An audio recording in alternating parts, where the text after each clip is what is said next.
Good. I'm glad the camera's working. I didn't test it beforehand.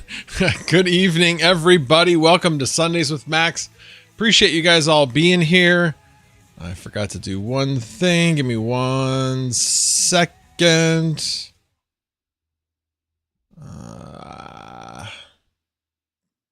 That it? No. There we go. That's what I wanted. Alrighty. Sorry, one more thing. Totally sorry. I was out to dinner with my daughter and my wife, and we got home about 20 minutes ago. So had a few things I needed to do in order to get ready. And let me get rid of this. Oh, you know what? I'll just do that and that'll work. Cool.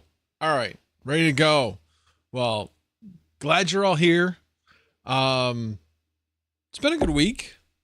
Got some other things going on, but we won't talk about them. But lots of things, kind of been thinking about a lot of things this week.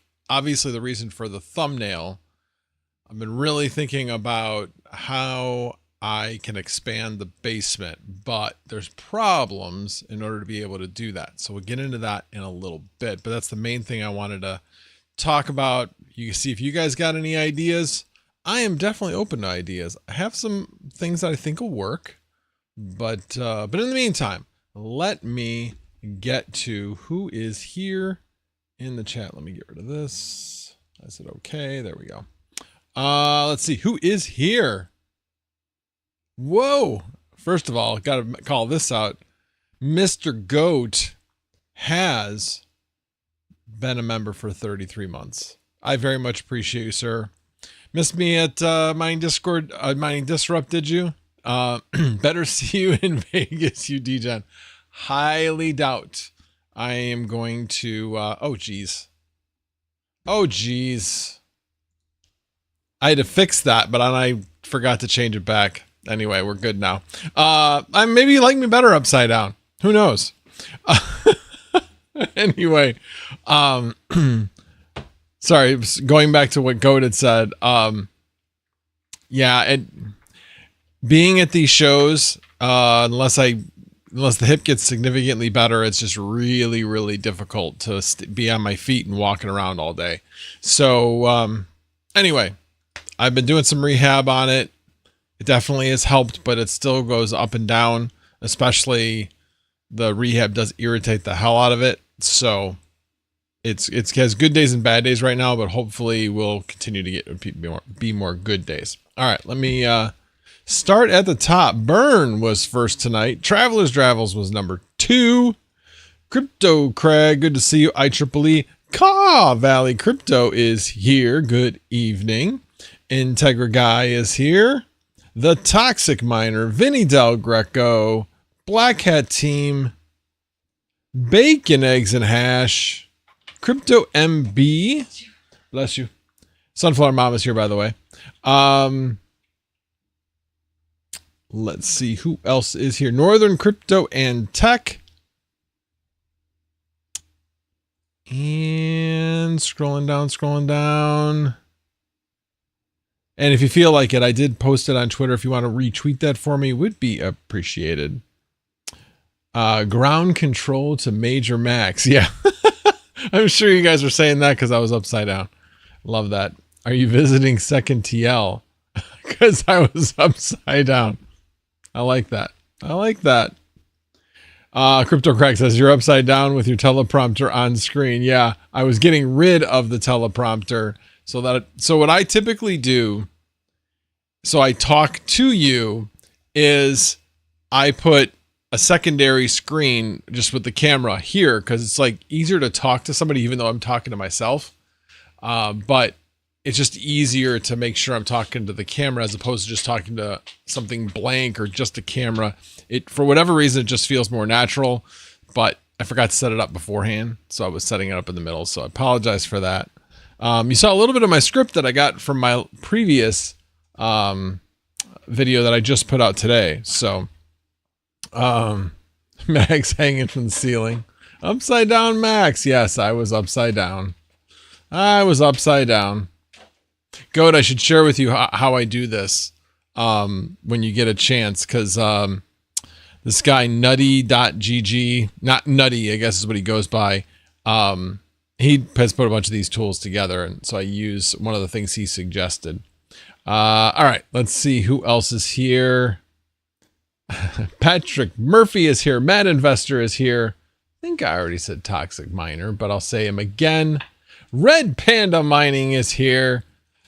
I just turned my monitor upside down. I have to turn it back. Oh, that's good. I like that. Let's see who else is here. I can't believe I did that. Frogman is here. And wow, I haven't seen you here before. Althanasios? No, Althanasios? Sorry, I probably butchered the heck out of that. Probably put the wrong emphasis on the wrong syllable. But yeah. Sorry, but welcome. I haven't seen you here before. Good to see you. Alrighty, let's get in to the markets. You know what? I'm not even going to look at the markets because we all know that they're down, but this is to be expected. I actually hit, unfortunately, well, fortunately and unfortunately, I hit all my targets. So I had like 5 different buys that came up. So I've bought. Most of them I'm down a little bit on. One of them I'm still up on because it like bounced down to that level, then bounced right back up. But I still think they're really good levels to be in at. So I'm not worried about it. But the whole April 2nd thing with tariffs is going to be, I think regardless of whatever the outcome is, this is one of those things where it's sell on rumor, buy on news, because the news, whatever it is, unless our esteemed president decides he's going to then push it down the road yet again, which will not be good. But if this is what it finally is, then the market will react however it's going to react, and then it'll be over. Then it will be over as far as that part of it goes. Now, obviously, the repercussions or the benefits or however you feel about it, that will come later. But at least there will be this indecision out of the way, and then people can debate on the current state of affairs at that point, as opposed to debating on what might be and what might not be because, leaders are talking and all that kind of stuff. So I believe that the market after April 2nd is going to go up. That's what I think. Again, I'm just a guy on the internet, not financial advice, but I truly believe that after April 2nd, but trust me guys, I think the beginning part of this week is going to be a little rough. It's going to be a little rough. Friday was definitely rough. And I think we're going to carry that over into Monday, and we'll kind of see where it goes on Tuesday. Tuesday, we might get a dead cat bounce rally heading into, the day. But we'll have to wait and see. But, I'm not worried about it. I have yet, not that I've been in the crypto market for that long, but I've been in it for 6 years now. And every time I feel uncomfortable about, what might happen? This might happen. It's always been a good time to get in. And that's where we're at right now. I think everybody's kind of, I don't know, a little worrisome with what might be happening to the economy and this, that, and the other thing. I still think it's a good time to get in. I know Panda posted on Twitter today that he hopes that Bitcoin goes down to 20K. I guess he said, I kind of hope.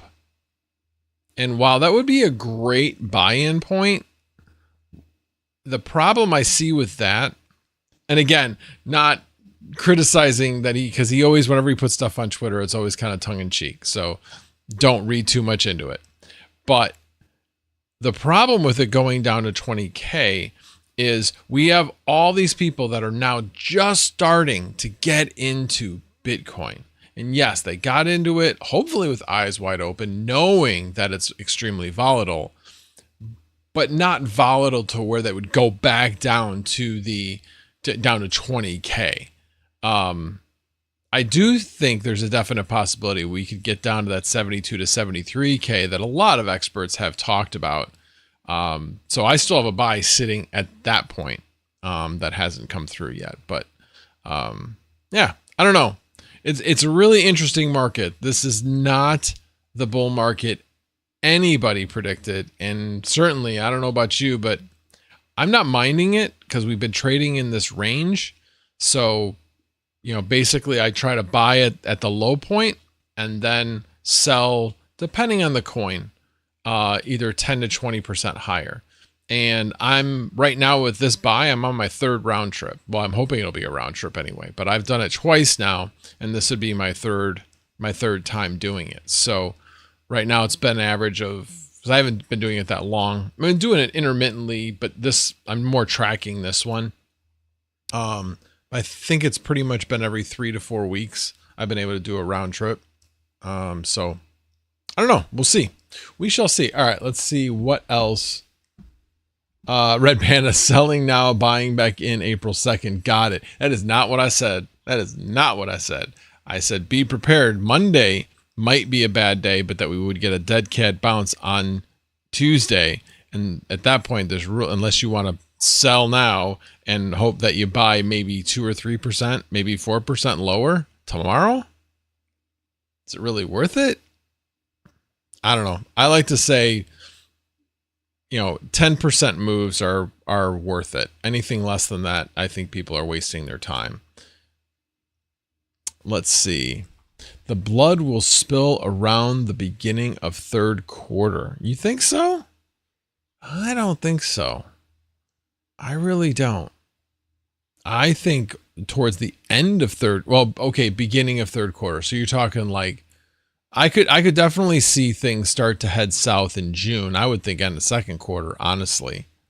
And then we'll pick back up towards the end of the year, like end of third quarter, beginning of fourth quarter. It's kind of what I'm thinking. We'll see. Panda, 20K. No. Wow. I can't even say that out loud. 27K at the lowest. No.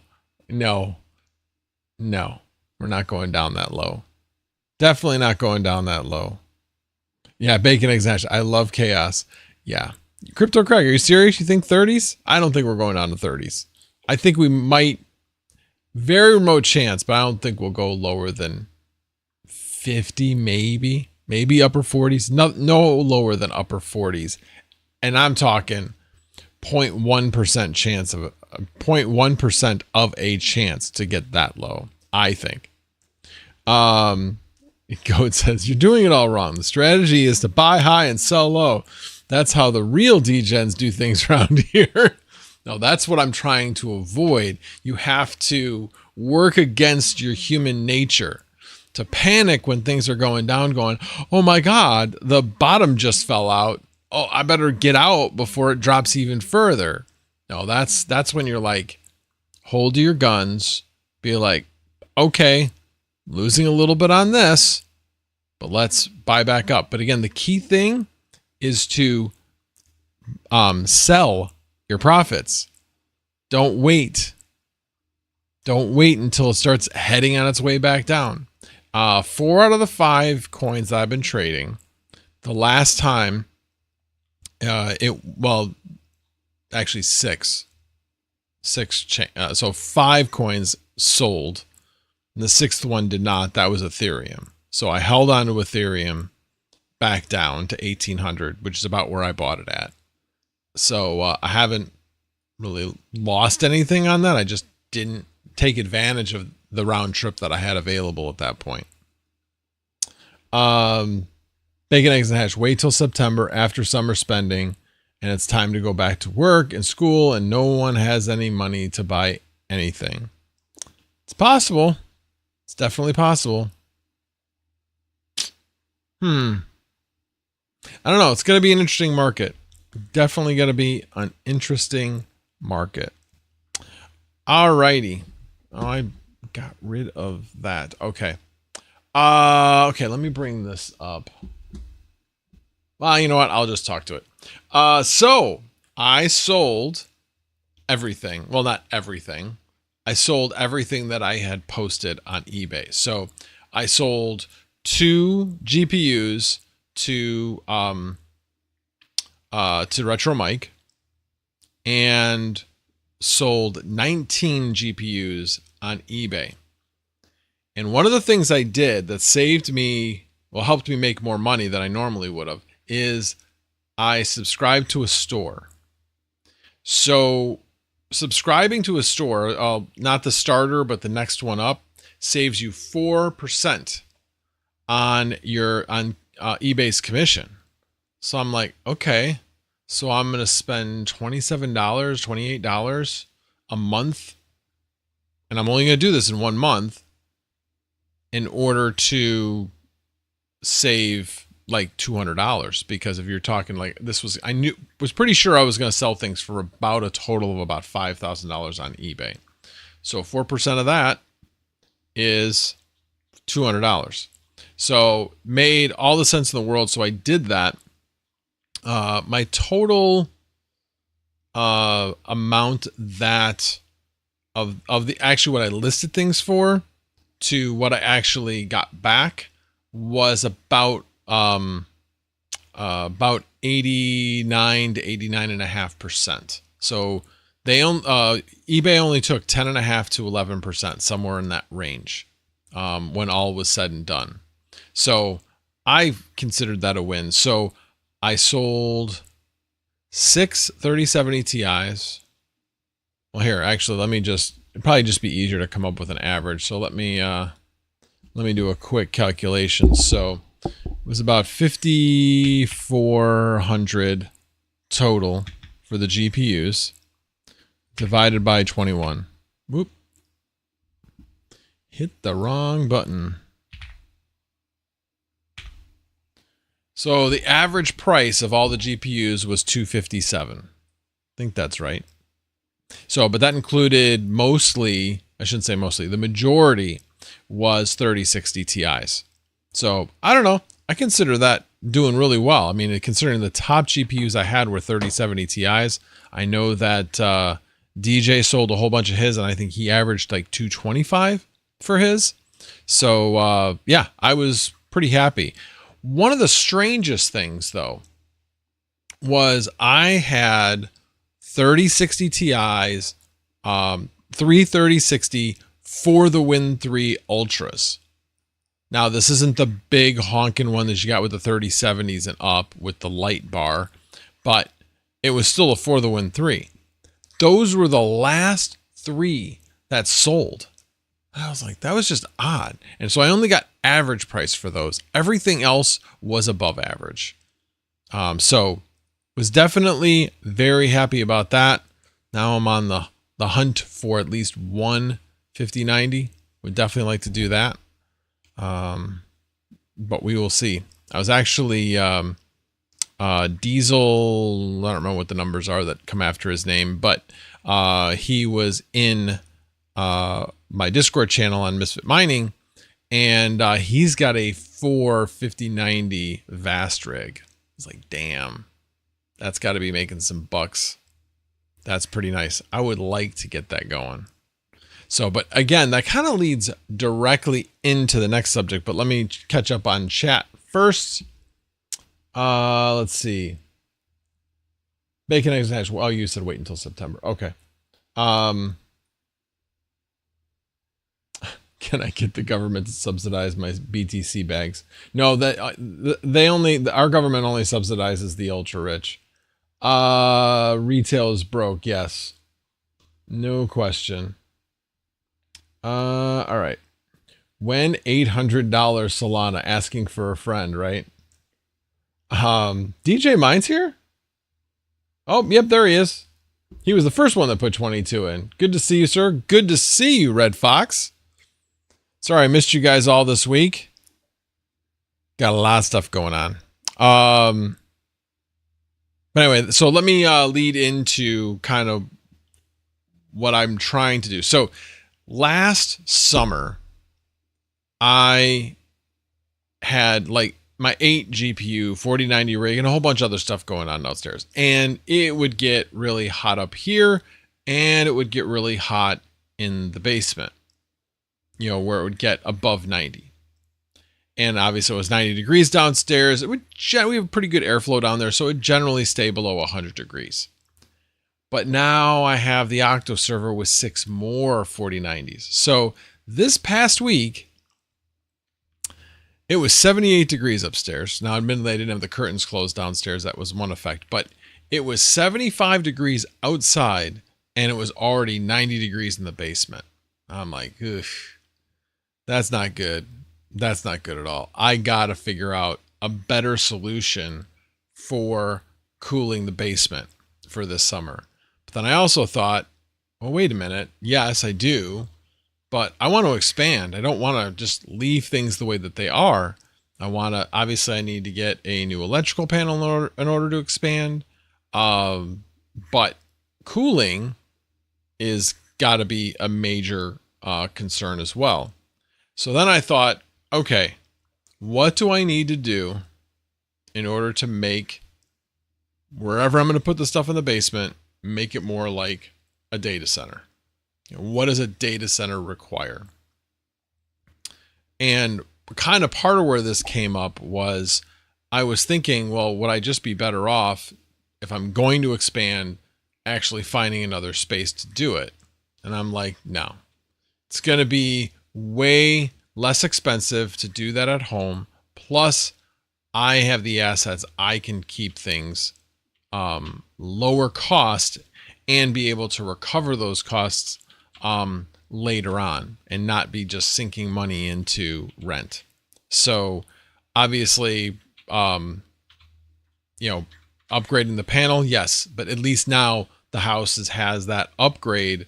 So whenever we sell the house, that hopefully would add some value to the house. So that part's honestly relatively easy. The cooling part is the next part of it, and that's harder.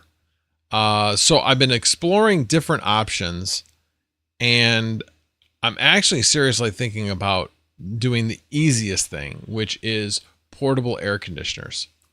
So there is a Media, I think it's Media. They make like air conditioners that go like window air conditioners, but they also make portable air conditioners. So was looking at that. They've got a 12,000 BTU, which is basically 1 ton, a 1 ton air conditioner for $500 at Costco. I was like, damn, that is pretty inexpensive. Keep your little tread saying I'm supposed to build you a shed in the backyard. Get it out of the house. Get out of the house, baby. The problem, well, we'll go back to that because obviously that was a thought. This is not mining though. This is compute. It's different. It has different requirements as far as temps. You can't just run this stuff like forever at those high temps and not expect things to fail. So that's in essence the problem. And it's more expensive hardware. The servers that it's in, it's more expensive. But again, I'll go back to that because that was obviously one of the things I thought of. So I thought, okay, maybe I could just get this. They exhaust through a window. So I could get 2 of these. It'd be equivalent to 2 ton. But if I wanted to double the size of what I have here, I would need a 3 ton just for the basement and the heat that it would do. And so the other thing I had thought of was actually getting a mini split. They make a 36,000 BTU mini split. More common is the 24,000. So I'm not sure. There's a couple of, I deep dived on mini splits trying to figure out which ones were the best ones to get. But one of the things that came up was the actual refrigerant that you use. R409, I believe, is on the way out. And R32 appears to be like the main candidate for being a long-term replacement for R409. And I don't know if they make, I think the largest one I saw with R32 was like 33,000 BTU. Anyway, the nice thing about doing the mini split is that it is, it doesn't take up floor space. So it's just on the wall. The problem with it is that you're going to need a pump because you're going to get condensate out of it. So whatever, condensation out of it. So you need to drain it somewhere. And in this case, because I'm in the basement, I'm going to drain it into a reservoir where it gets pumped out. So I'm looking at those two options.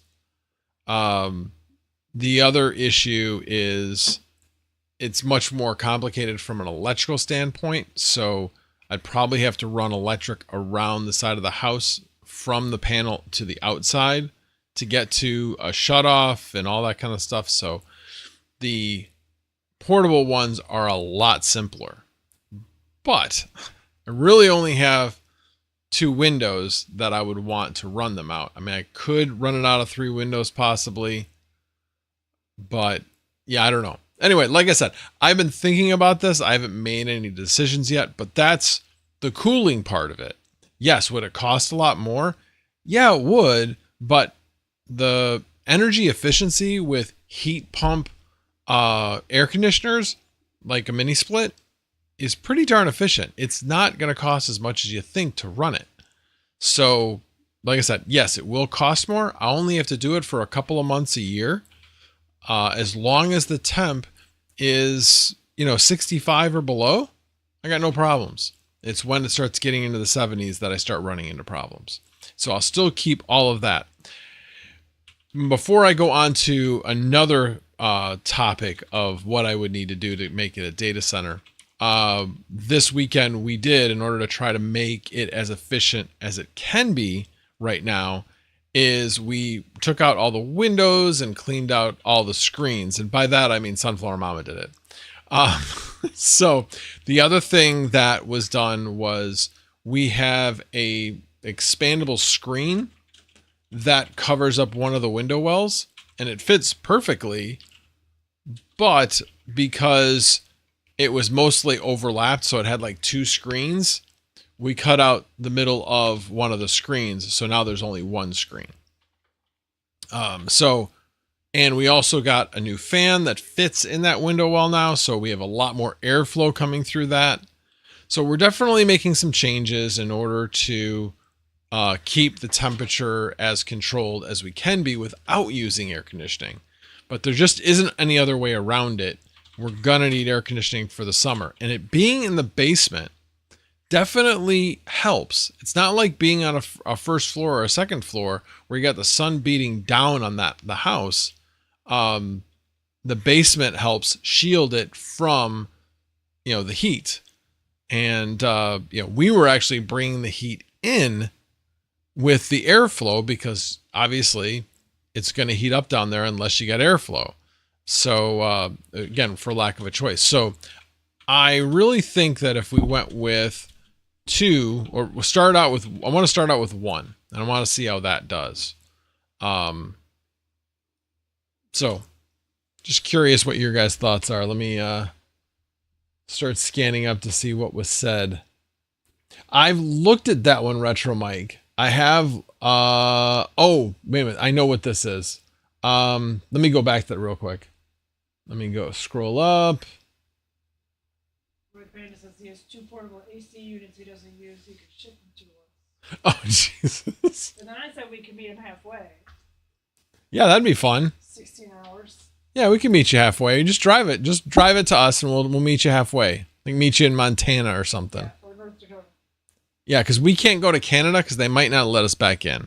They'll definitely let you back into Canada. You don't have a passport. You don't need a passport to go to Canada. Yeah, you do. You can't just go on your driver's license anymore. Oh, you can't do that? All right, well, then we have to wait for that. Anyway. I could go to Canada. Yeah, you could. Yeah, you just meet Sunflower Mama, that's all. I'll wait at the border. That's what I'll do. Your nose pressed up against Yeah. Yeah. So Bacon Eggs and Hash says, wait, oh no, that was already read that. Let me scroll down to where you guys.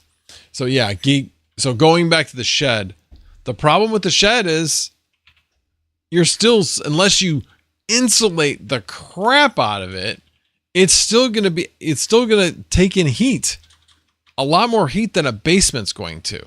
So it's going to be much more difficult to cool a shed for compute than it will be to cool a basement for compute.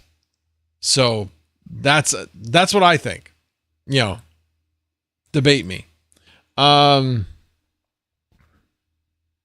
many amps in your my panel's only 100 amps right now. I'm gonna move it to 200. I'm not planning on going whole hog to 400 because 400 would require a whole new pull from the transformer, which is about probably at least 150 feet to the transformer. When they built the subdivision, they basically designed it for 200 amp from the transformer. The only thing that they didn't do is, so the transformer to the meter is whatever it requires. It's 200, whatever's required for 200 amp. It's that. But the builder cheaped out and only put in wire and conduit from the meter to the panel for only 100 amp. So they have to replace the conduit. They have to replace the wire going from the meter to the new panel. One benefit though about putting in a new panel is my panels, we moved in 92. Panels are supposed to last like 30 to 35 years. Well, we've gotten the full life out of this thing. So it's not like I'm throwing away something that's, you know, perfectly fine. Let's see. Host with metered mining. They're not far. Wisconsin. No, they're not far, but they don't, it's different hosting mining than it is hosting compute. I'm not aware that they're doing compute. That would be interesting if they were. Power upgrade fund. So, I mean, my understanding, unless, tell me if I'm wrong, I don't think that they do that. I mean, the thing is it's really expensive because now you need data. You need a good data link. And that's another thing we'll touch on in a little bit. Power upgrade fund, says Panda. Vinny Del Greco says, I have a portable AC I bought a couple years ago for my mining area. You can have it, no cost. You don't have to give it to me, but I would be interested. Yeah, shoot me what it is. Yeah, and then we could meet up. Meet him halfway. Yeah, meet you halfway. Or hell, I'll just drive all the way there. It's not like you're that far away.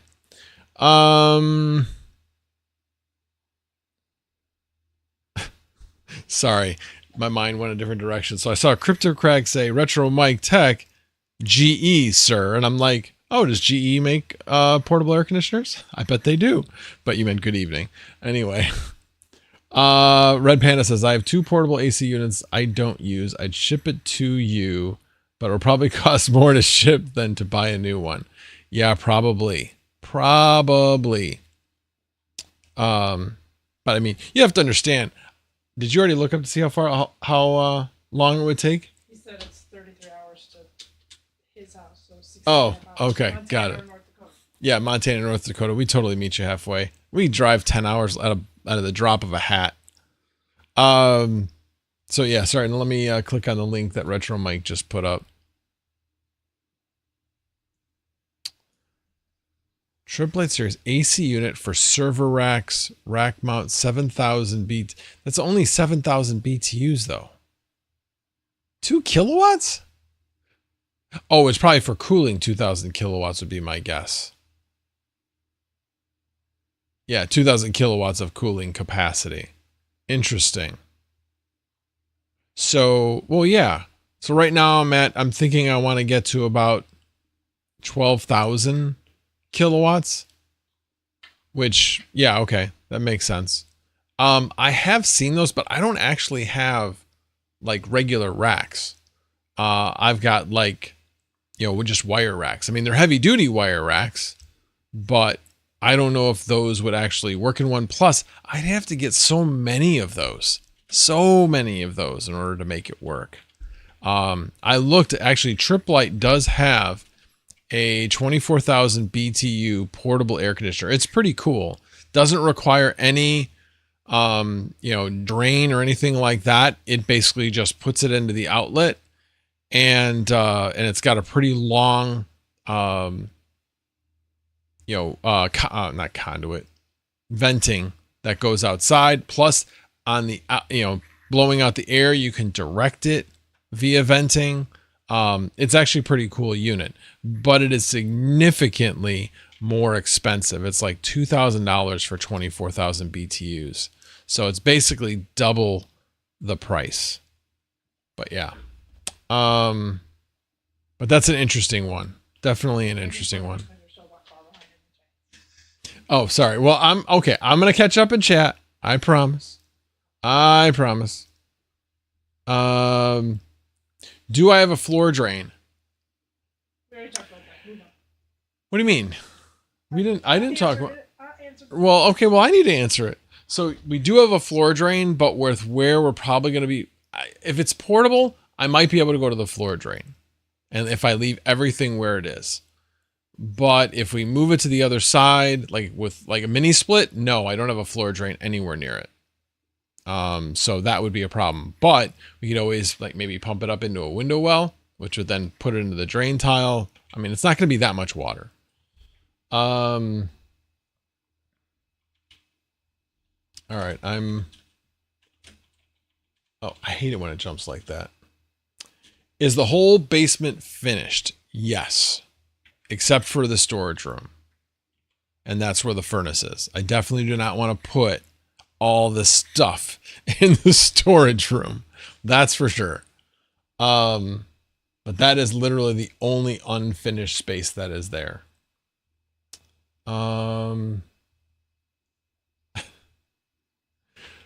Crypto Crag, I have all my GPUs on a true hot cold aisle. I chamber the hot and extract it, and the ambient is fine unless it's like in the 90s. So that is one of the things I did think about, because everything could fit on the rack. Everything I currently have could fit on the rack. And I could do what Panda did, which was basically put like strips of insulation to go from the side of the racks to the wall to direct all the outlet. But I would probably, I'm not sure if I'd be able to get enough airflow to remove all the heat. Plus, this is the other issue, is we might have to modify the window well, because right now the window well, it's just your standard window well. It's curved.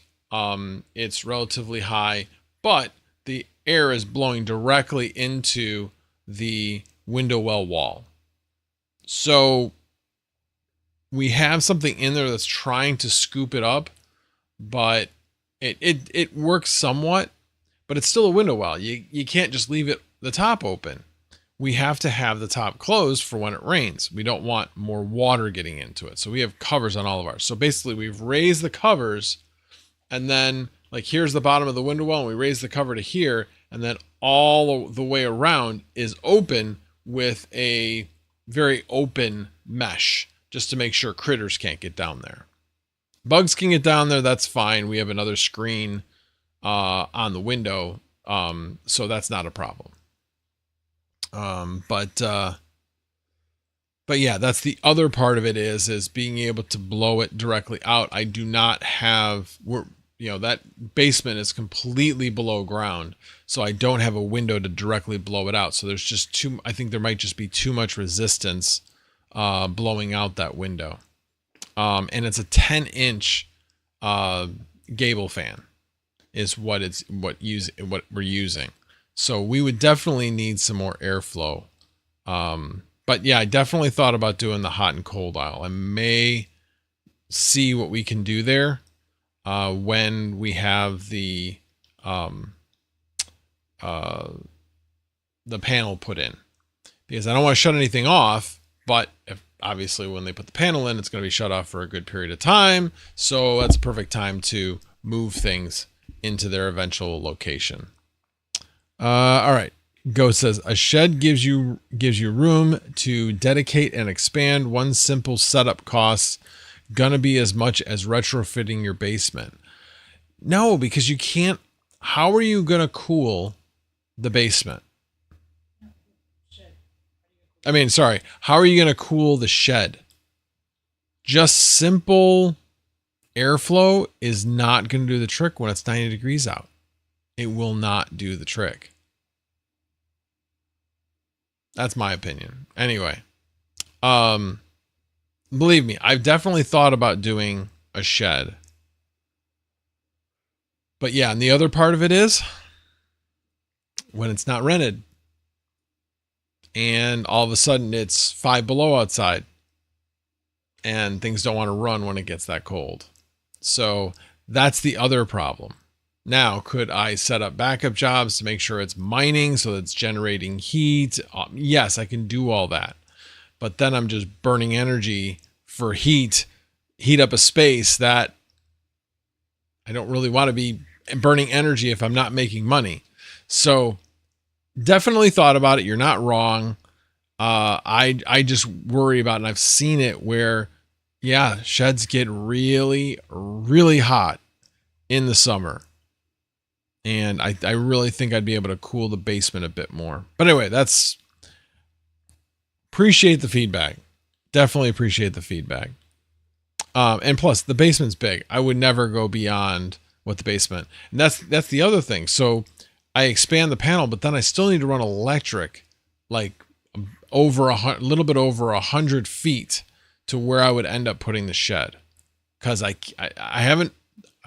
With that said, I have not double checked with the village to see if some way, somehow, I could run directly from the transformer to the shed, because that would be a really short run. The problem is in residential, in the area that I'm in, you can only have 1 meter. They will not allow you to have 2 meters. I have checked. So the only way is if I was able somehow to get the meter moved to right next to the transformer. And I think the odds of that are pretty low. Pretty darn low. They want them to have the meter mounted to the house. So the only other way I could do it is if I ran it from the panel and ran it all the way back to a sub panel for the shed. So yeah, I have definitely thought about a lot of these things. Learn from Hobby Lobby's mistakes, get it out of the basement. Yeah, but think about the small space he had, and he tried to just, maybe I should go back and watch some of his videos, but he had such a small space. That's one of the advantages I have, is I have a large space. So it does take longer to heat up. Yes, it will probably take a little bit more to cool it, but I plan on cooling it anyway. So I don't know if that would really be a detriment. So, and again, mining is a different animal than compute. Similar, but not the same. Anyway, we can talk later, Goat, or if you want to continue heckling me. Not heckling me. You're giving me good feedback. I appreciate it. Goat. I see what Retro Mike says. Goat, convince him to do a flat roof shed, so if he runs out of room, he can just stack another shed on top of it. Yeah, nah. We have a lot of room in the backyard. Auxiliary buildings within our residential, it just cannot exceed. The main building and the auxiliary building can't exceed 30% of your lot. That gives me a lot of flexibility. I've got a big backyard, so I could probably build at least a 400 square foot shed if I wanted to, which we would end up splitting in half. We'd build one shed with a wall in between, and half of it would be a replacement of our existing shed, and then the rest would be this. And then we blow through it on the short length. If we were going to do it that way. Alrighty. Geekball Trades. I don't think you can host at mining host. Yeah. You would suck up all the ISP for your rigs. Yes, exactly. That's why I don't think that they would allow that. Meter mining would allow that. Although, certainly if it was a salad rig, oh my gosh, that thing eats bandwidth like you wouldn't believe. But with VAST, it doesn't eat too much. It just, when it needs something, it needs something. So you're going to have these spikes that are, very, very intermittent. Craig and his Gen Z acronyms. Craig's not Gen Z. He's too old to be Gen Z. Banned. I'm so far. Yeah, oh, wait a minute. I'm not quite as far behind in the chats anymore. I'm almost caught up. Put a shed in the basement. Put a shed in the basement. Yeah, we're not putting a shed in the basement. We may cordon off a section of the basement possibly, but yeah.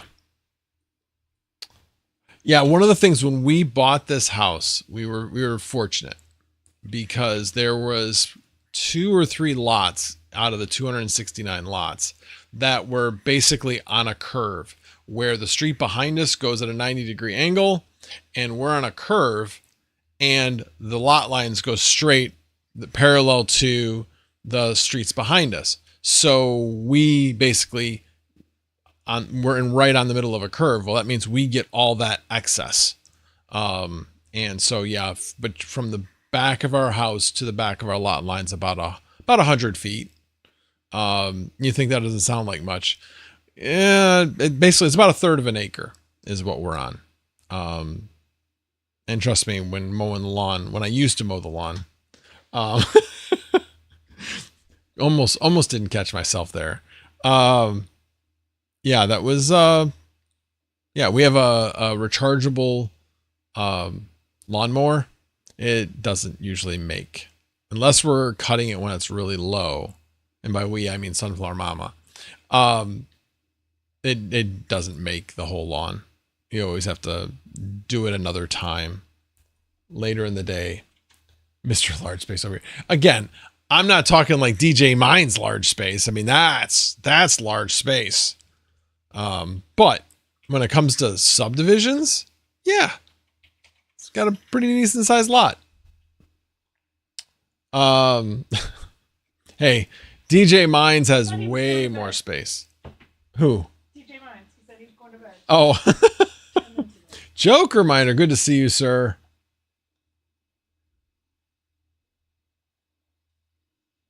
So thank you for reminding me to get my your 0-turn lawnmower going. Oh, you're welcome. You're welcome. He's still going to need his freaking snowblower. Who's not going to need a snow? DJ Mines. He's probably still going to need his snowblower. Yeah, you'll still need your snowblower, dude. Yeah, you're living upstate New York. You're going to get snow. Yeah, so there you go. All right, so obviously cooling is a huge challenge whenever you're talking about this type of stuff, but it's not the only thing. So the other part of it is I've looked into other hosting services, and unfortunately I can't do any of these other hosting services because of my upload speed. My download speed is fine. It's my upload speed that's the problem. So upload, I'm only at, I basically get about 350 meg up. But things like TensorDoc and RunPod, they have a minimum of 1 gig up and down. So I've asked them if, hey, could you make an exception? I got 2 gig down and I've watched, nobody's like really using this for upload and until they just want to upload their data. And you're talking like, instead of it taking, 2 minutes, it might take 6 to upload their data. But no, they're not having it. They basically have this baseline. So I should be able to get symmetrical with Metronet by next year. Or possibly Comcast may be coming out with increased upload speeds as well. I keep hearing that that's a possibility. Or I can just bite the bullet, spend $1,000, $1,500 to get 10 gig installed, and then it's $300 a month, which again sounds like a lot, and it is. But when you're talking about the difference in price between the two platforms, I haven't really worked out the financial, break even point, but it seems like that's a pretty low cost. When currently I'm making somewhere in the range of around $550 to $600 a week, and generally I'm paying about maybe $125 a month. $125 a week in power. And that's including the whole house too, not just that stuff down there. So you're talking about $450 a month, approximately. If you're talking $450 a month, that's like 4 months. You break even on your investment, and then it's going to be all gravy after that. So that's just quick math in my head. So when I started putting it that way, I was like, that wouldn't be that crazy at that point. It wouldn't be that crazy at all. Now, does that also mean I'd probably have to maybe get some other equipment, or just be satisfied that it's not going to be 10 gig? Because there'd be no way with the Dream Machine SE that's going to do 10 gig. I don't know. I guess I'd have to look at it and see.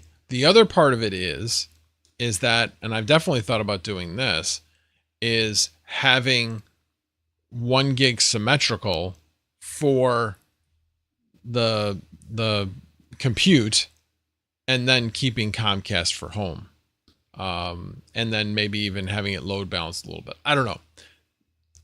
Definitely been thinking about that, but either way I look at it, if I really want to, dive into this, I need to upgrade my internet in order to really be able to be as profitable as I would need to be when I'm taking it more seriously. So yeah, that's the other part of it. So what else am I missing? I felt like there was one more thing. Oh, power. So that was the other thing. So I started going down the rabbit hole about a month or 2 months ago, looking at battery power. And while that was great and all, batteries are expensive, are really expensive. Now they are coming down in price, which is good, but they doesn't change the fact they're definitely expensive and they take up a lot of space. So I would probably, and how that would happen, I don't know, but I would probably need to do a generator instead. Just because it's going to be a lot less expensive, and because it'll be a natural gas generator, it would be able to run pretty much an unlimited amount of time. So I wouldn't have to worry about ever having a power outage. Now, with that said, knock on whatever this is, we have very, very, very infrequent power outages where we are. There was actually a period, it was about 1.5 years ago, we got a notification from ComEd saying, hey, just FYI, you haven't had a power outage in over 2 years. And I'm like, yeah, you're right, we haven't. It was about 6 months after that we ended up getting a power outage. It happens. It happens. It was a storm. It is what it is. Or one of our other power outages that we had within the last year, there was a fire at the substation. That's basically, it's either a storm or something fails and catches fire at the substation and something needs to be fixed and replaced. That's pretty much the only time that we ever have a power outage. So, but some of them are going to ask if you have backup power. And if you prove that you don't have backup power, they will just remove you from the platform, which is not good. So definitely been thinking about trying to upgrade so that I can take advantage of the more profitable platforms that are out there, as opposed to just being pigeonholed into, you know, Salad, Flux, Chlor, or Salad. So yeah. Anyway, these are definitely some things. I'm probably going to do a video on it, actually showing the basement, showing the challenges of putting in a mini split with where everything is, because the area that I have my stuff is pretty cramped. But it's the benefit of where it is it's right next to the power, right next to the panel.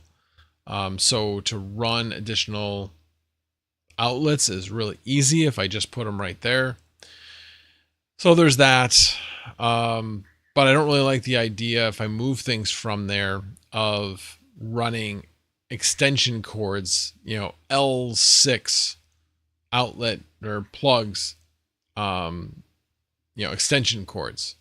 Obviously I know that they exist, but yeah, I would rather just plug directly into an outlet.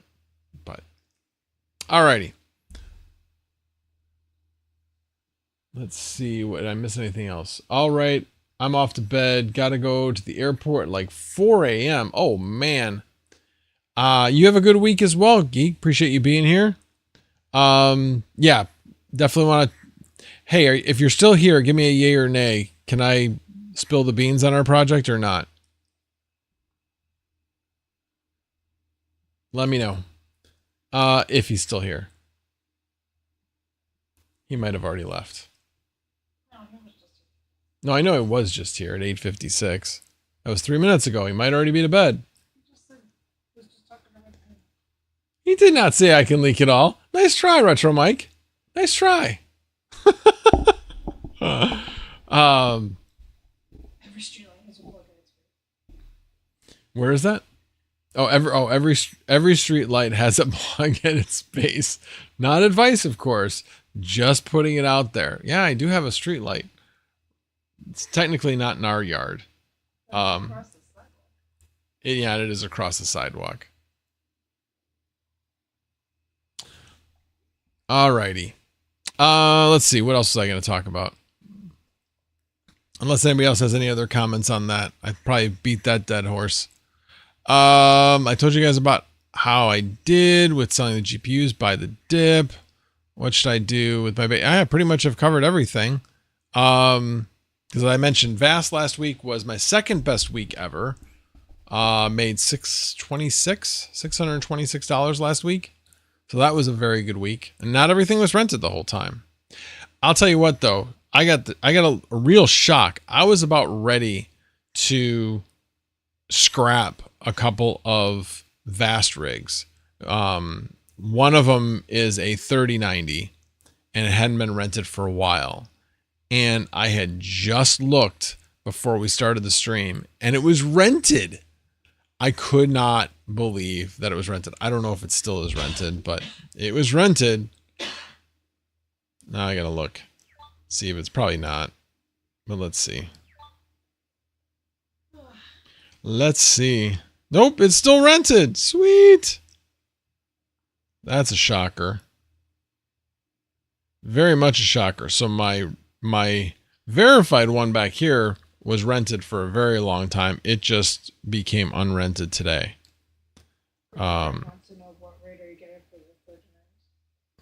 So I'm not, what rate? Not super high. So on the unverified ones, I've got it at 8 cents. And then for my verified one, I was getting 11.5. So I tend to always price on the lower side because I like to stay rented. I like to see the red color or orange color to say that, yep, it's rented. And honestly, I hear people that price things higher. Yeah, when it's good, it's good. But you're not making any money when it's not rented. So if I have something, yes, I'm using more power, but I've done the math. If you can stay rented 90% or higher, but you're making 80% of what somebody else is making, but they're only rented half the time, 60% of the time, I'm still out ahead. Still out ahead. So, but yeah, it's actually looking pretty good. I did have my single 4090 rig actually was unrented for a good portion of the day, but it's back rented. I did have an internet outage. I think that's part of the problem why things are kind of a little wonky right now. I had a 2-minute internet outage, and everything came back up. Was not an issue there, but so it knocked down some of the jobs, and most of them came back on. Some of them did not. But basically all my 4090s are rented right now. I have 1, 2, 3 3060s rented out of the 7. They were doing a lot better earlier, but I'm making like nothing on those. I'm thinking I may sell those. Top 7 says giving away compute 2080s or TIs are making 10 cents. Yeah, those are verified though. Those are verified. I'm telling you, right now, 3090s, unverified, less than half of them are rented. So, and I'm not at the bare bottom. The bare bottom is actually 7.5 cents. Now, let me tell you on this one, I don't necessarily totally disagree with you on the 3090s, because the reason why I did it on these two is they were never rented, and they were really wonky in the fact that their reliability was going up super slow. And so I'm like, I got to see if these are actually rentable. So I was lowering the price. I've got one at 7.7 cents. 7.7 cents. That's crazy. I know it's crazy. I need to see if this thing will rent or if I need to reload the darn thing. So I was about ready to reload both of them. Now this one I won't, because it's finally got a job. And I'm hoping one of these two will get verified. It doesn't appear that they're verifying any 3060s though. I haven't seen them verify 3060s in quite a while. So anyway, I don't know. That's the way I know. Swamp 7's always like, stop pricing things so low. I know. Drives you nuts, I'm sure. But again, that 2080 Ti's, yeah, they make 10 cents, but that's because they're verified. I think if you go too low, machine will not show on the dashboard, only CLI. You're not wrong there. And I do make sure that I am above that level. I am never, in the GUI, I always make sure that I am priced higher than the lowest one that's showing up there. Absolutely. So you're definitely not wrong though. And I've noticed that as long as I'm above what the bottom one is on there, that I will show up and I'll be visible and I can be rented. Now, with that said, I don't care what I do with this. Well, the last two, the one that finally got rented, that was not visible for a long time. And I was bugging them about it, and then it would become visible, and it was really kind of weird. So I'm hoping that by the fact that this one's rented, that tells me that they may have fixed the problems they were having. I hope. I really hope. Because, man, this Vast is great and all, but they do have some bugs. They definitely have some bugs. They openly admit it too, and they're working on it. So I'm hoping that maybe they got this one solved. Let's see. Crypto Craig, have you tried Chlor? I did try Chlor for a while. I did not have any luck. I had 3090 on it for 2 weeks straight. Did not get rented at all. Now, could it have just been a time when Chlor was like really popular and it had more supply than demand? It's possible. It's just hard to see that because there isn't like, at least I haven't seen it, where there's a data source where you can say, oh, okay, this is what's there. And, you know, this is the situation. Like Salad has a what do they call it? It's like a dashboard basically that shows you what is the most in demand, and then the ones that aren't in demand at all. But it doesn't give you this is how many are rented, this is how many are not rented. Although you can get a good indication of that by looking at the average versus the top 25%. Because if the average is significantly lower than the top 25%, that tells you, yeah, the top 25% are rented, but the bottom 70%, not many of them are rented, which is why the average is so much lower. Vast, there's a couple of different tools that you can use to actually go and see, what is available, what's rented, all that kind of stuff. So, yeah. Have I tried Flux? Yes, I have tried Flux. I had a decent track record with them for a bit when they did the folding at home promotion. So I did pretty well there. But here's the thing. The problem with Flux, and it's not a problem with Flux. It's a problem being an at-home person doing this. So with Flux, if you lose power and your system reboots, you lose 25% right off the top. Basically, your job's done and you get paid out basically you get paid out minus 25% of what had been promised. So that kind of hurts. And the one time where this happened to me, I mean, that thing was running for a couple weeks, like 3 to 3.5 weeks.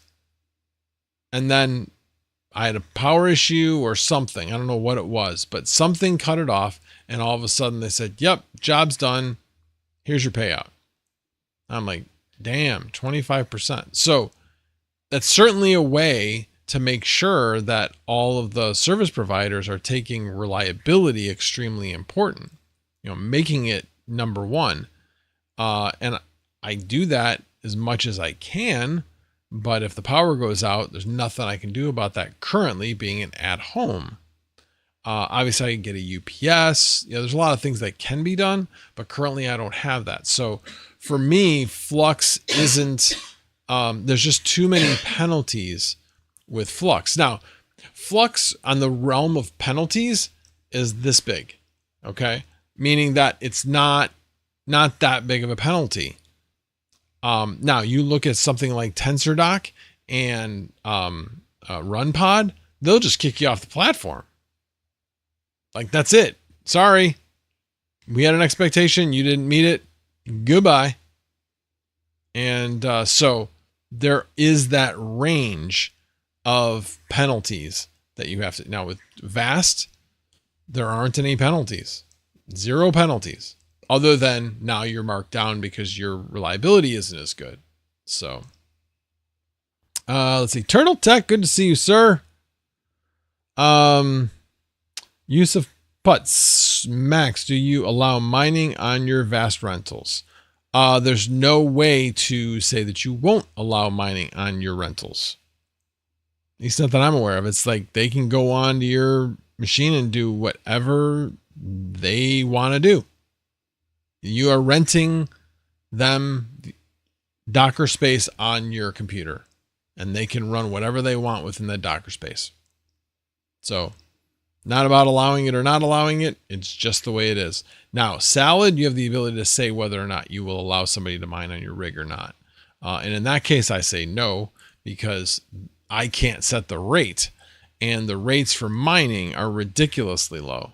So it just wasn't worth it, because I wasn't even breaking. I mean, I wasn't going to kill my hardware to make, less than a cent an hour on mining. And that would have been crazy.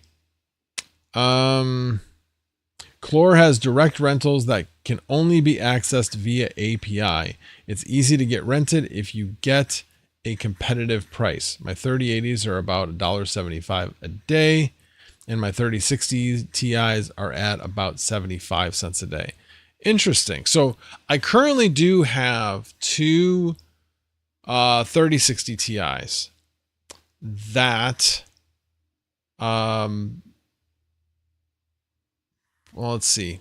I am at 30. Well, if you average it over the last 30 days, I'm just over 50 cents per, it's about 50 cents per day per 3060 Ti. So that's definitely significantly less than Chlor. Interesting. Interesting. And the 3080s are about, I don't know any 3080s, so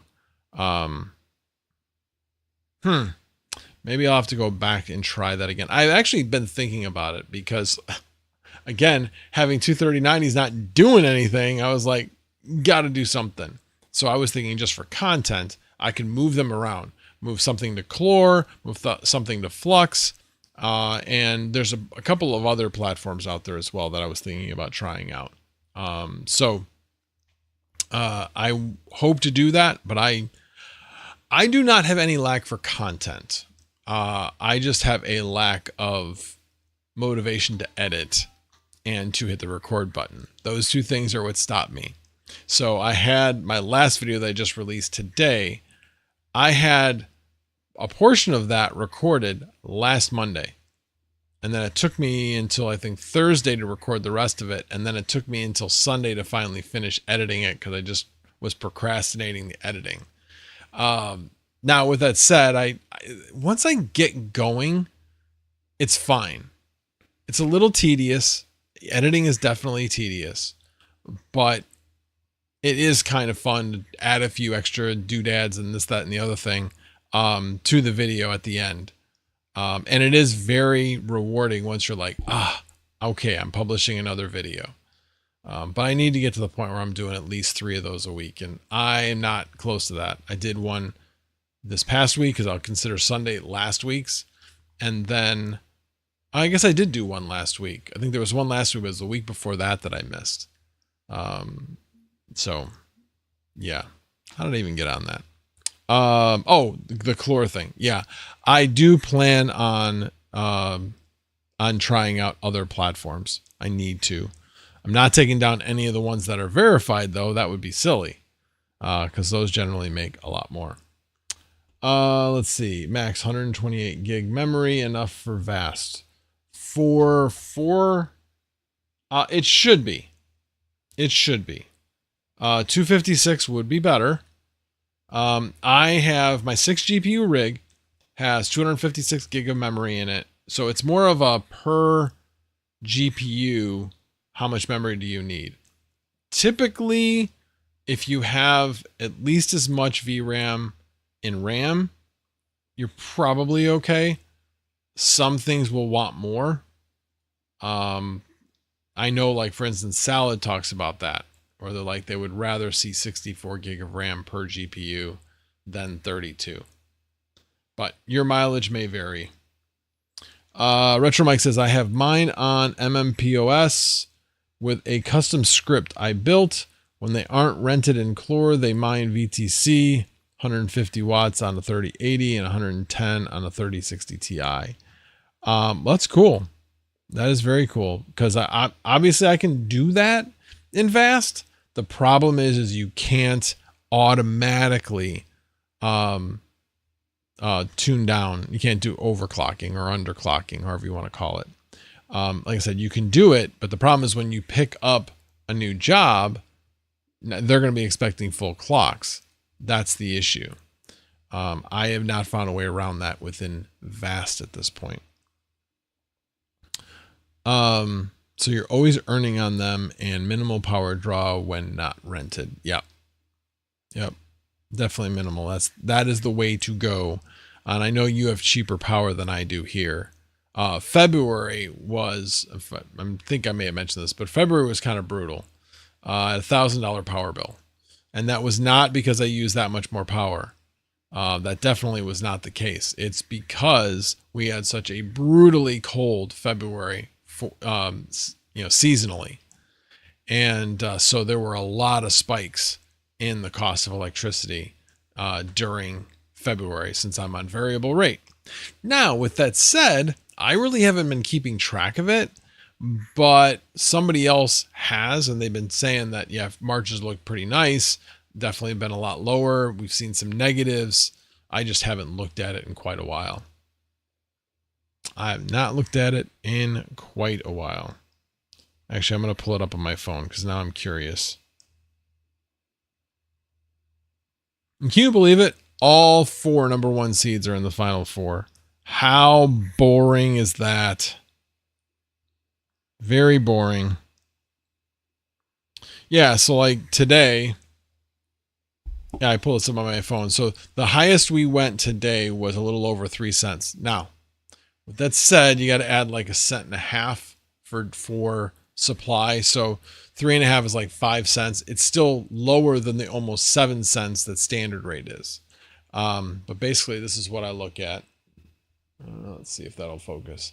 So you can see those two spikes are 3, but there's a lot of less than 1.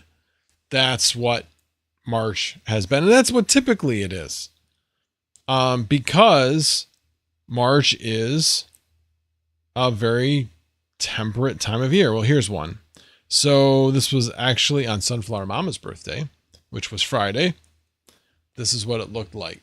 You can see there's a number of times where it went negative and was very low for a good portion of the day. So, yeah, I'm expecting a much lower bill on this month for my power bill, which much better than last month, that's for sure. All right. All right, let me see. Douglas Hand, good to see you.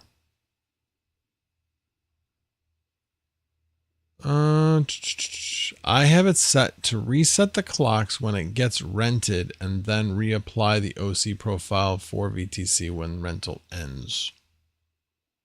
I don't know if you'd be able to do that within Vast. But maybe you could.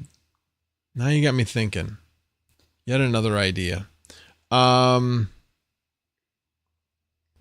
Need the vibe coding. Vibe coding? What?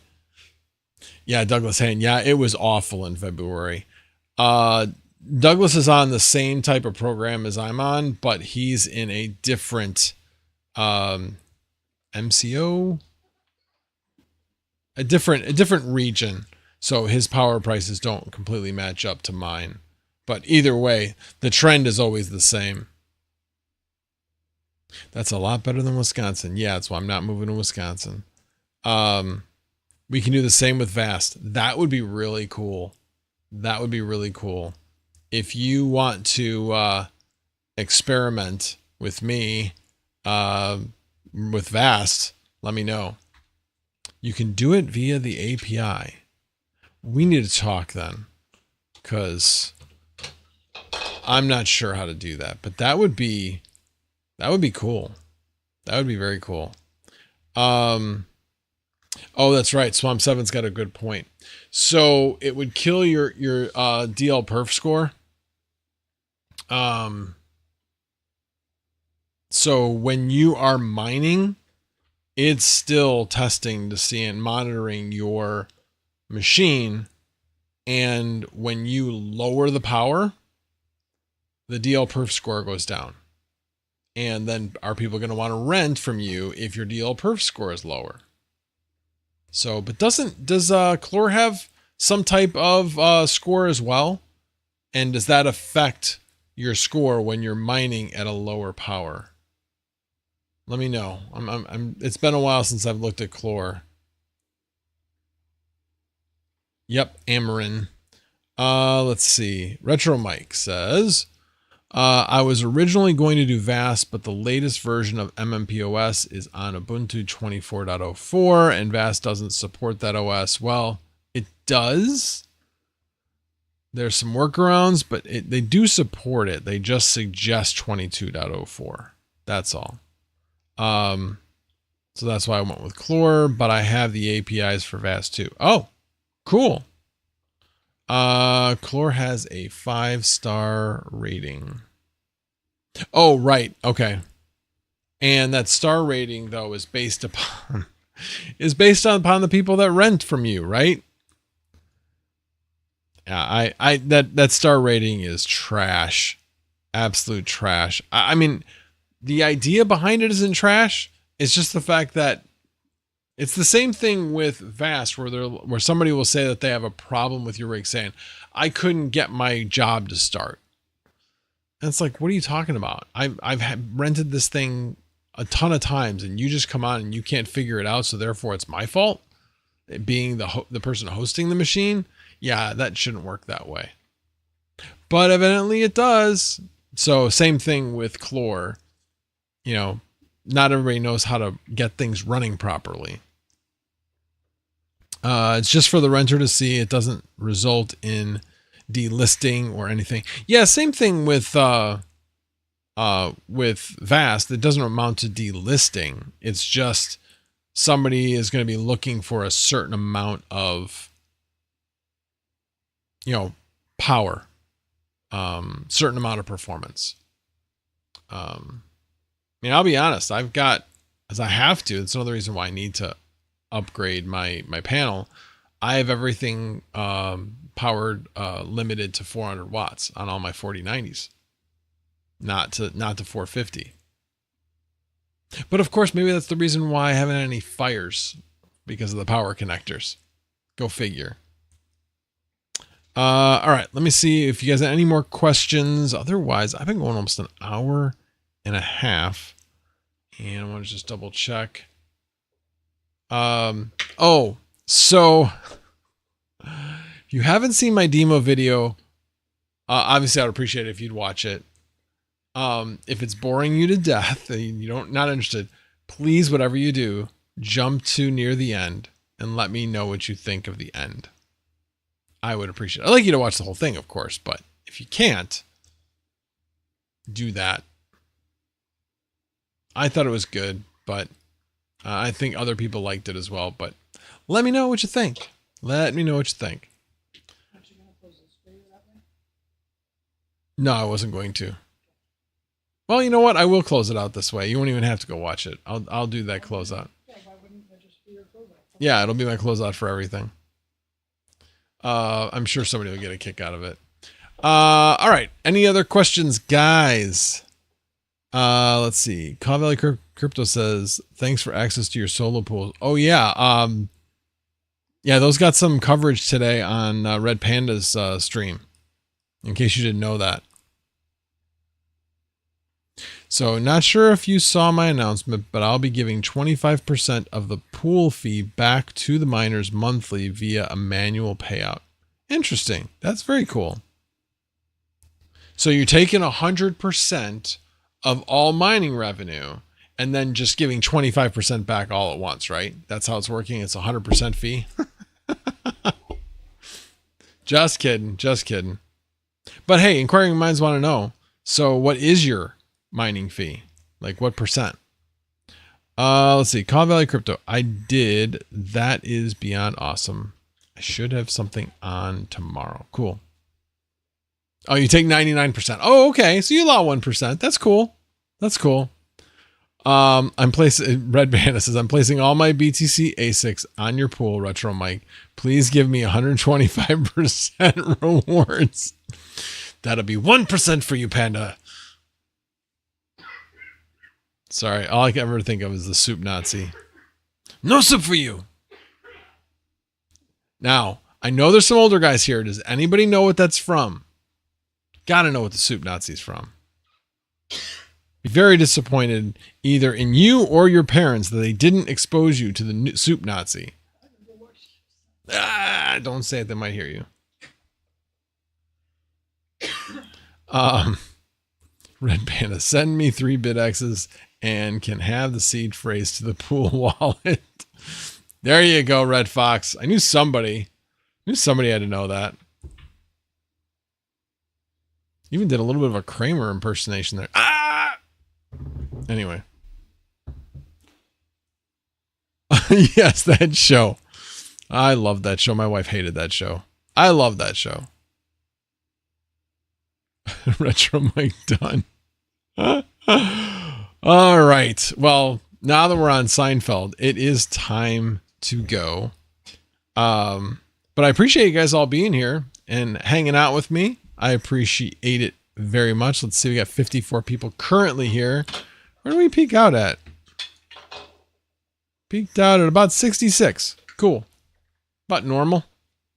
Like I said, keep an eye out. I'll probably have a video out regarding the cooling in the basement. Kind of this is what I'm thinking about. Out sometime this week, along hopefully with one other video this week. I really want to get 2 out this week. I'm falling behind with what I want to do. Oh, you know what? The one other thing I forgot to mention. So I told you guys last week that I missed one of my 0% financing. Actually, Joker, if you're still here, you're going to be interested to hear this. I missed one of my 0% financing deadlines by 1 day. So I'm telling you, I can't tell you how many times I tell people, just because they can doesn't mean they will. Call them up, say what you want, and then it's up to them to say no. So in this particular case, I missed by 1 day. I was in chat and said, I missed by 1 day. Is it possible to get the interest? If I pay today, is it possible to get the interest rebated back to me? They said yes. That was on a Thursday. Said it would take 24 to 48 hours to get done. Monday, it wasn't done. I started to get nervous. This is like $580. It's not cheap. And because it was like, I didn't realize what the interest rate was on the damn thing because I didn't care because I was going to pay it in time. Except I didn't. But it was 34.99%. Insane. Anyway, with that said, I called back on Monday. Actually, I chatted back on Monday and said like what had occurred. And they're like, yes, I can see that. I will make sure it gets put through. And it did. And I have verification that that interest charge that was on there has been credited back to me on a separate day. So that balance is 0. I had to pay 0 interest on it. So for me, and I always do this, the moral of the story is you don't get what you don't ask for. Don't be, and I always tell, this is what I tell people who work for me is, hey, you can ask me anything you want. Just don't get pissed at the answer. That's all I ask. I may not give you the answer you're looking for. And so that's the way I go into every customer service or any type of customer service situation. Know what you want, ask for it. And they may just say no.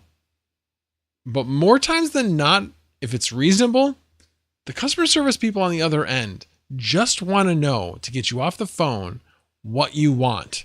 And if it's reasonable, and they have a way to do it, they'll generally do it. Now, when I had the same thing with Comcast, well, not the same thing, Comcast raised my prices because the contract period was up. So I went from $50 a month up to $144 a month for internet. I was like, okay. So I called them up and said, this is a really big increase. Can you help me out? And they said, yeah, we can put you back to 120. I didn't take that. I'm like, yeah, no, I need to try a few more times. So I finally got a couple people that said 105, and I'm like, fine, then let's just do 105. They would not do the discount for the cell phone. So then I took my cell phone, 2 cell phones away from Comcast and put it back on Verizon, hoping that the deal would then come back with Comcast. So I'm going to wait a couple of months, and then hopefully I can get a $35 rebate back, which would then take me down to $70 a month, which is really where I think I should have been in the first place. $50 was ridiculous for 2 gig service. Nobody was doing that. So we'll see. But anyway, moral of the story is if you screw up and you miss a payment or you miss, free financing deadline, something like that, get on chat, call them up, and just ask. Just ask. They might just say no. Go pound sand. You screwed up. Okay, well, how worse off are you if they say no? Not at all. But again, if you ask, there's a decent chance that they're going to say yes. So keep that in mind. Alrighty, let me see what I missed before I sign off.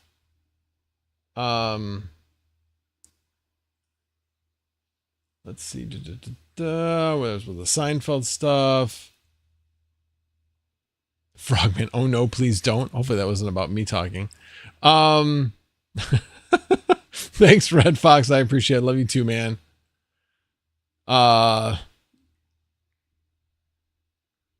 cheeseburger. That's Saturday Night Live. Let's see. Max, you begged. What did I beg for? To not have to pay the interest. Oh, no. I actually didn't beg. I just asked. And they're like, I mean, when somebody asks and say, I missed it by a day, I mean, that's the other thing. Do not go in. They don't care what your reasons are. I mean, I don't want to pay $568, $580, whatever. I think it's $568 if I remember correctly. What more do you need to know? You want to hear my sob story? I guess I can either tell you it or make one up. You're not going to know the difference. I mean, the point is that customer service wants to know what your problem is, wants to know how you want to resolve it, and then they will see whether they can do what you want. It's simple as that. They don't want you to babble on. Know about Kramer voice. Oh God. Oh, please don't. Got it. Just get Helium Mobile with my promo code. Nah, I'm good. Well, everybody's signing off except for me. So, hey guys, appreciate you guys all being here. And I will be here again next Sunday. If you like this kind of content, please hit the like button on the way out and the subscribe button. If you're not subscribed, I would really appreciate it. And just for FYI, no tabs were harmed in the making of this video. Have a good night, everybody.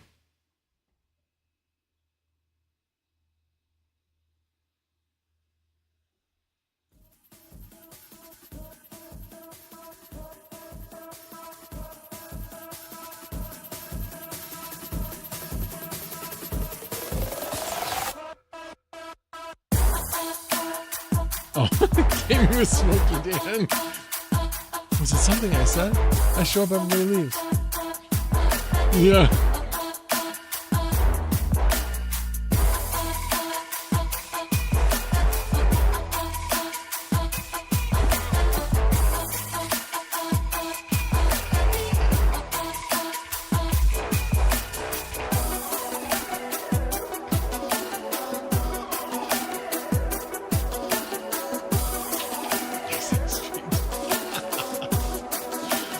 Frogman says, for a good time, send a message to Red Panda.